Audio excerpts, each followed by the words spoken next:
Asanteni sana. Asante sana, kaeni chini. Niseme murega nyudhi. Murega rengi. Gaini mega. Asanteni sana. Mimi nimefuraha kuja tena hapa. Maanake mimi nimekuja kwa adhoni. Sio? Sivyo? Nimeona nimeandamana hata na ndugu yangu Dr. Uhuru amekuja na mimi. Kuna msemo ya Kijaluo na nimesikia vile vile ni ya Kikuyu. Hapa nasema tangare itaguo ni mundu na udhonewe. Sio? Sio? Hiyo ndio sababu nimekuja. Ili nishikane na adhoni. Tuende kuwinda, Yeah. Asante sana ngari.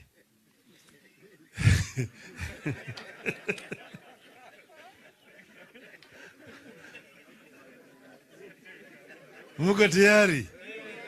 Muko tayari? About many things which I'm sure a number of you have had opportunity to also listen to. And you know, this area, just like the rest of Kenya, suffered seriously during the period of colonialism. I mentioned to them that Mzee Koinange wa Mbiu alilazimika kwenda mahakamani kutafuta haki ya kupanda kahawa katika shamba yake. Manake Mwafrika alikuwa hakubaliwi kupanda kahawa hata chai wakati hiyo. Hii ilikuwa ni products ya wazungu peke yake. Mwafrika kazi yake ilikuwa tu ni pagazi kwenda kufanya kazi kwa shamba ya mzungu. Tumetoka mbali sana. Boma hii ya Nginyi wa Kariuki. Zamani ilikuwa ni ya wazungu. Nginyi wa Kariuki alikuwa rafiki wa dhati wa Jaramogi. Niliambiwa ati Jaramogi anapita kwa duka yake kumuuliza kama alikuwa anakwenda kutafuta gichuru ambaye alikuwa mwalimu kule Githunguri. That was the struggle for independence. Na baadaye wakaungana pamoja wakakuja pale Kirigiti hapo Kiambu kuanzisha chama ya KANU. KANU ilianza hapo Kirigiti. Na hapo ndio kachaguliwa kama president. In absentia, manake alikuwa huko gerezani. Alafu Jaramogi akawekwa kama makamu. Lakini kwa sababu Kenyatta alikuwa hayuko kule, Gichuru akawekwa kama kaimu. KANU na Jaramogi vice president. That was after Jaramogi, they called it a storm in the house. When he went, they moved in motion to look into the conditions of Mau Mau detainees after the Hola massacre. Kule Hola maaskari walipiga Mau Mau wakaua. Na hali ilikuwa mbaya hata kule Manyani. Hata Lari hapa kulikuwa na massacre. Hata motion ikaweka kule. Hapo ndio Jaramogi akasimama na akasema that in the heart of hearts of the African people, Jomo Kenyatta and all those who were detained with him were and are the true leaders. And their continued detention by the colonial government offends the conscience of our people. Jeremiah Nyaga alikuwa kwa hapo wakati hiyo. Akatuambia sisi, wakati Jaramogi alisema hiyo maneno, you could have had a pin drop. Nobody believed that those words had been uttered. Because to many just the word Mau Mau ilikuwa wanapeleka wenda ndani. And they did not believe that Jaramogi was going to sleep at home. But then, Jaramogi was not arrested, and the following day he was supposed to continue talking. But now wale wabeberu wakaanza kumsema kuheckle. Point of order. Each time akijaribu, point of order. Kwa Jaramogi akasema, Mr. Speaker, there's nothing out of order here. These people just want to waste my time. Speaker akasema, Mr. Odinga, honorable members don't waste time. He must withdraw and apologize. Akasema, I'm not going to withdraw and apologize. Akafukuzwa kwa nyumba. At that time, there were 14 African elected members. Out of those 14 members, only Masinde Muliro supported Jaramogi. The rest of 12 disowned him. Kiano said, Gikonyo Kiano, Dr. Kiano alisema, those people, meaning Kenyatta and Co., were leaders at that time, but they were never elected by anybody. We are now the elected leaders. We are there for the leaders today. Jaramogi akamwambia Kiano kwa press conference, statement conference, akasema, I challenge Kiano to a public rally in Fort Hall to ask the people of Fort Hall if he is the one who is right or I'm the one who is right. Kiano aliogopa. And then after that, Jaramogi aenda Kisumu, akadresa rally, akauliza watu kama wanaunga mkono, wakasema wanaunga mkono. 5,000 people. Alafu kule Mombasa, Doc Workers Union wakasema tunaunga mkono Jaramogi. Hapa Nairobi, arguments called the Nairobi African Congress. Akasema we support the statement by the member from Central Nyanza. Kule Eldoret wengine. Alafu watu wa Fort Hall wakatoa statement, we support Jaramogi. Sasa hapo ndio mambo ikaanza kuvuka sasa, kuchemuka. Hawa nimechemuka. Sasa hata wale ambao walikuwa na pinga wakaanza kurudi pande hiyo, wanasema sawa sawa, tunasema tunataka Uhuru na Kenyatta. Wanasema tupate Uhuru alafu Kenyatta afunguliwe. Uhuru na Kenyatta. Jaramogi akasema no, it is not Uhuru na Kenyatta, it's Kenyatta na Uhuru. Mpaka hiyo ikaendelea namna hiyo mpaka baadaye Kenyatta akaachiliwa. Wakati hiyo Jaramogi alikuwa ukisema chochote juu ya Kenyatta angepiga wewe.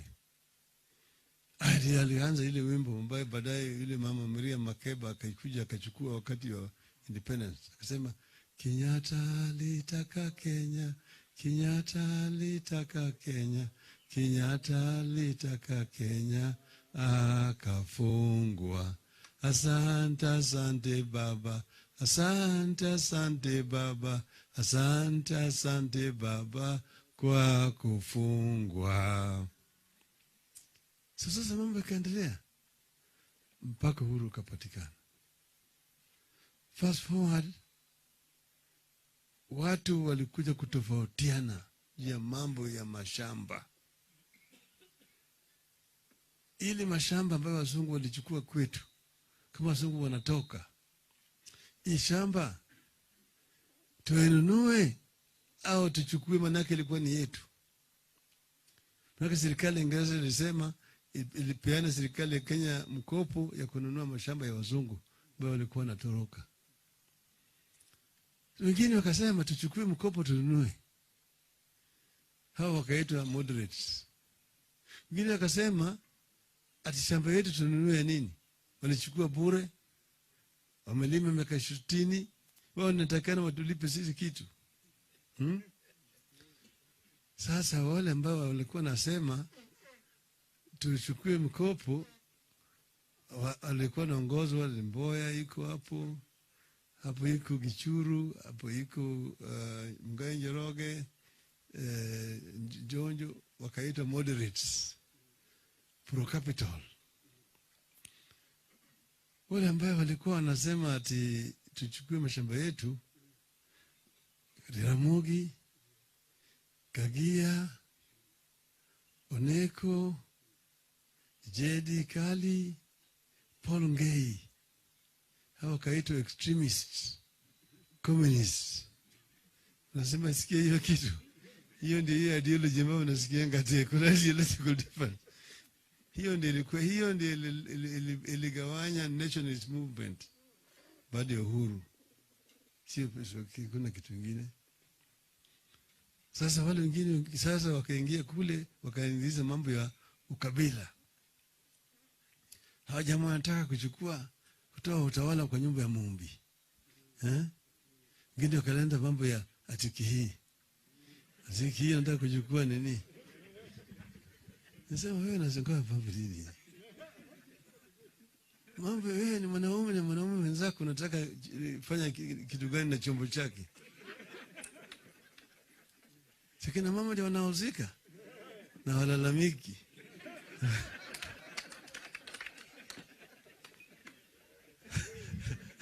Una shida gani wewe?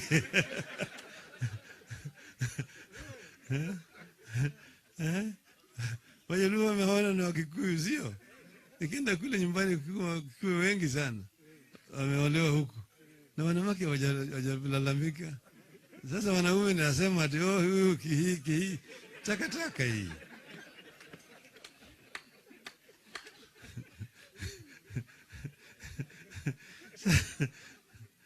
Sasa serikali ya kwanza hii ambayo ilianzishwa ilileta uhuru, walijaribu sana kuingiza Afrika kwa uchumi. Manake Afrika walikuwa wamebaguliwa wakati wa ukoloni. Tulikuwa na hii apartheid, kalaba katika nchi yetu hapa. Mzungu hapa, Muhindi, Mwarabu, hapo Afrika kwa mtu wa chini. Kulikuwa hotels hapa Nairobi. Ukienda kama Norfolk, New Stanley, New Avenue, Nairobi Club. Ukienda namna hii kuna sign imeandikwa nje ati Africans and dogs are not allowed. Ilikuwa namna hiyo. But then now the government tried to bring the Africans into the economy. Wakaanza na Africanization policy kuingiza Afrika ndani. Wakasema kuna biashara nyingine ambaye kama wewe sio nationalist, a national, you cannot get engaged in. Hii biashara ya rejareja, retail businesses. Na wakaanzisha ICDC, Industrial Commercial Development Corporation. Wakaanzisha KNTC ya kupatia Waafrika mkopo kuingia kwa biashara. Hiyo iliwezesha Waafrika wengi wakapeana quit notices kwa wale ambao walikuwa wanafanya biashara ya rejareja na sio nationalist, sio nationals of Kenya. Sasa Wahindi wengi ambao walikuwa hawataki kuwa wa Kenya wakalazimishwa kuuza biashara yao. Mwafrika sasa kaingia kwa hii Nairobi kutoka Tom Mboya Street kwenda kule chini. Zamani yote ilikuwa Wahindi. Afrika wakaingia huko. Kiambu, Thika, Nyeri, Nakuru, Eldoret, Mombasa, kila mahali Afrika wakaanza kuingia. Sasa ndio unaona watu wakamuka. Wanapata kinajenga Karume, waliruka pale. Kina Kirema, utaona hapo. Akina Michuki, akina Ndegwas,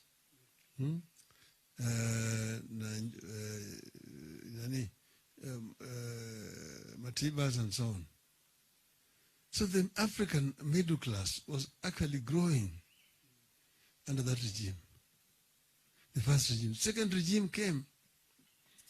And it came akaenda sema tunafuata nyayo ya hayati. Lakini nyayo akapeleka ngambo nyingine. Hiyo regime ilileta kinaitwa comprado bujua. Ikaanza kupigana na watu wa Afrika ambao walikuwa na wameanza mabiashara. wakaanza kupiga. Utakuta hiyo ndio alianza kama mabenki, insurance companies, hospitality businesses. Biashara hizo zikaanza kuanguka. Walikuwa napigwa na serikali. Kama ile umbwa inazaa watoto na mwingine anakwenda anachukua na anakula. That era ikaanzisha ile era ambayo inaitwa comparative. Ni briefcase businessmen, commission agents. Unataka import license, leta pesa.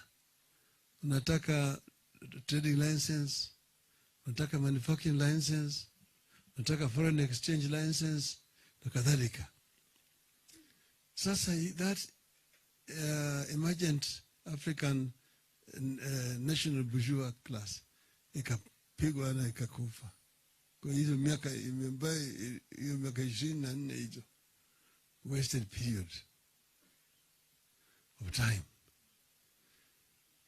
Ikaja Kibaki tosha, that regime, na tukachukua uchumi kama ilikuwa iko chini kabisa,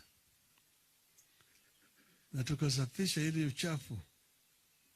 Tukapata kama serikali ilikuwa iko na budget ya 500 billion shillings, na inapata mpato ile ya ushuru ya shilingi bilioni 300.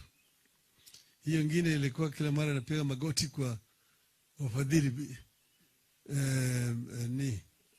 donors kupatia hao.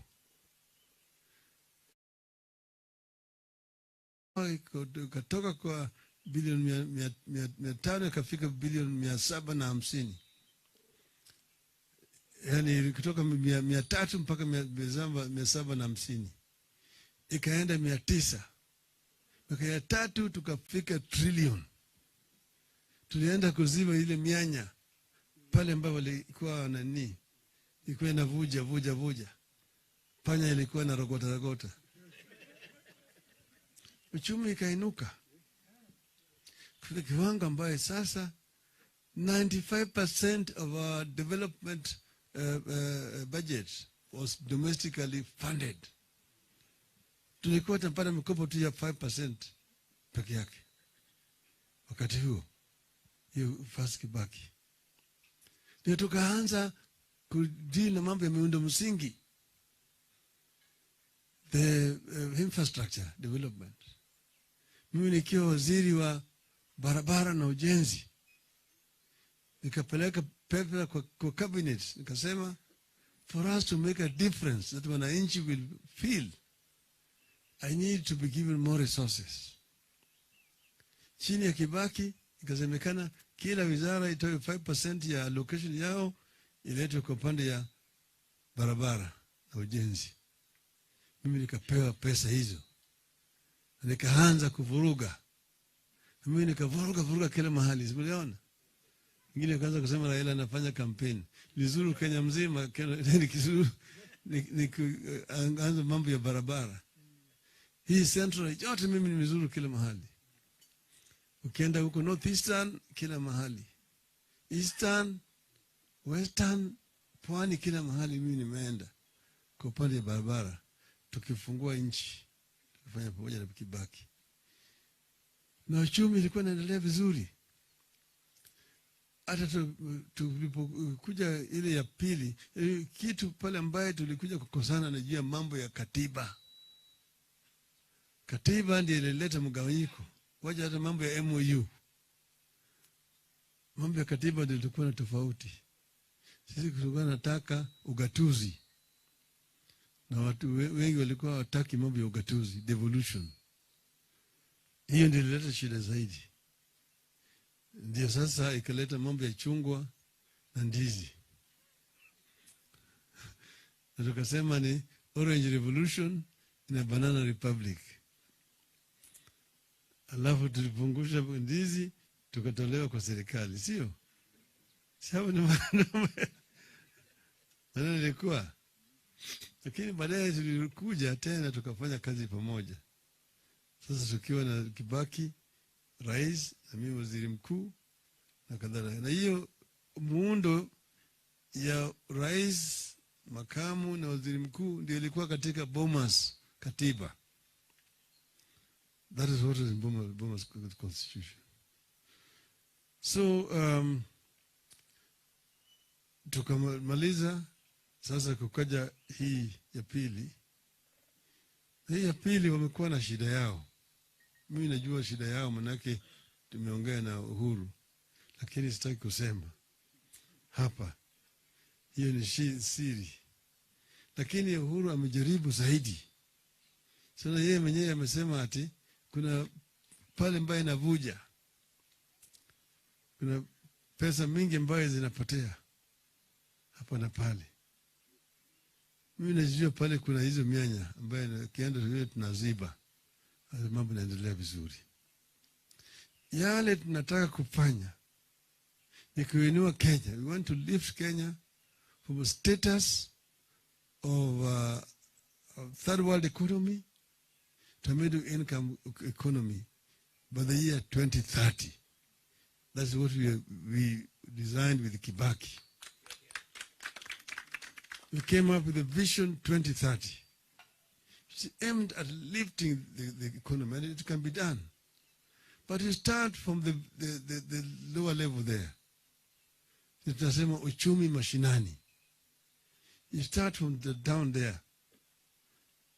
Put more resources down there. Create proper structures for monitoring what's happening. And then give more opportunity to the people down there. The youth, the women down there. This is what countries like China have done. This is what we are talking about. And that's why in the BBI, we are talking about minimum 35% of resources being devolved from the national to the regions, to the counties. That is what is called uchumi mashinani. Then give the younger people skills, impart skills, train them properly so that they can be able to be wealth creators. Give them opportunity. And the women. Then you can now open up and attract foreign investments. This is what China has done, I'll tell people. China, within the last 30 years, has lifted 500 million people from poverty to middle income status. If China can do 500 million people, I believe we can do at least 15 to 20 million people in our country. So we deal with specific issues which are regional based, for example. If you come here to Central, you first go to agriculture, which is very basic here. And the cash crops that you talk about, the tea, the coffee, the pyrethrum, the avocado, this, and milk, the dairy industry. Make sure that these are working. These are working properly, that farmers get value for money. Value for their efforts. For these products. Deal with monopolies. In order to create incentives for people to be able to get involved with these activities. Then you have got traders. Because you see, Nairobi here is within the proximity of the rest of Central. A lot of activities happening up here come from Nairobi. You've got people who are involved in imports and exports and so on. But then you've got too much regulation in the government, too many legislation, too many middlemen in between here, which actually are impoverishing so many of these people. Allow them to trade freely. And if you have charging taxes, charge taxes which are not punitive. Ensure that the taxes are paid, spread the net, but don't make it punitive to people. Then you'll create incentive for people to be involved in business. Lakini kama wewe unaweka kule juu kabisa, naenda kwa watu wadogo ndio unakwenda kwa nyanyasa, na ili samaki kubwa umewacha peke yake, hiyo sio sawa. Sivyo? So we will change the way that business is done in this country. So we will start by promoting and protecting local investment. Okay? Because foreign investors do not come into a country to develop the country. They come into the country to put their capital there and to make profit. And once they made that profit, they repatriate it back to their own countries to pay dividends to their shareholders. But a local investor plows back the surplus into the market. And therefore you have got the multiplying effect of capital. See you? This is what we want to do. So we have a bigger agenda than somebody coming up and just telling you, oh, mama mboga, siji, mdogo, ati sasa mkokoteni, siji wheelbarrow. Hiyo ni takataka. Si takataka. You've got a bigger agenda, bigger issue, which we will talk about some other time. So I've talked for too long. Niko na furaha sana kukutana na Adoni na tutazidi zaidi. Huyo kijana huyo tumetoka naye mbali sana. Tangu yeye mtaratara naita yeye pale na nginyi wa karaoke, rafiki wa dhati. If you want to talk about a hustler proper, nginyi wa karaoke. Ameanza from down there. He was a caddy. From a caddy to become a golf champion. And then an owner of a biashara reja to big businessman. And look at his enterprise here. That is the two examples of entrepreneurship and dedication and commitment. I thank you very much.